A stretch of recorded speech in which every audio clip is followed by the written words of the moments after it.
ইরানের পারমাণবিক বোমা তৈরির সক্ষমতা অন্তত 2 থেকে 3 বছর পিছিয়ে গেছে, এমনটাই দাবি করেছেন ইসরায়েলের পররাষ্ট্রমন্ত্রী গিদেওন সাউর। তিনি বলেন, আমরা যেসব মূল্যায়ন পেয়েছি তা বলছে ইরানের পারমাণবিক কর্মসূচিতে অন্তত 2-3 বছরের ধাক্কা লেগেছে।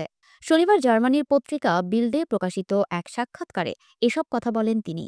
আন্তর্জাতিক সংবাদ মাধ্যম আল জাজিরা এ তথ্য নিশ্চিত করেছে। গিদেওন স্যার আরও বলেন, ইরানের পক্ষ থেকে যে হুমকি রয়েছে তা দূর করতে যা যা প্রয়োজন আমরা তাই করব। হামলা থামানোর কোনো পরিকল্পনা আমাদের নেই। বিশ্লেষকদের মতে, ইসরায়েল ও ইরানের চলমান উত্তেজনা মধ্যপ্রাচ্যে নতুন করে অস্থিরতা তৈরি করতে পারে। বিশেষত যখন যুক্তরাষ্ট্র এ অঞ্চলে সক্রিয় ভূমিকা নিচ্ছে, তখন সংঘাত আরও জটিল আকার নিতে পারে বলেই ধারণা করা হচ্ছে। এদিকে তেহরান শুরু থেকেই দাবি করে আসছে তাদের পারমাণবিক কর্মসূচি শান্তিপূর্ণ এবং পুরোপুরি বেসামরিক। তারা বরাবরই বলে আসছে ইরানের উদ্দেশ্য কখনোই পারমাণবিক বোমা তৈরি নয়।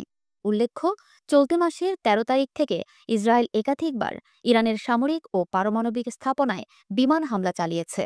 এর প্রতিক্রিয়ায় ইরানও ব্যালিস্টিক ক্ষেপণাস্ত্র ছুড়েছে ইসরায়েলের বিভিন্ন শহরের দিকে। এই টানাপোড়েন থামার কোনো লক্ষণ আপাতত নেই, বরং দুই দেশের বক্তব্য ও হামলা পাল্টা হামলা পরিস্থিতিকে আরও জটিল করে তুলছে।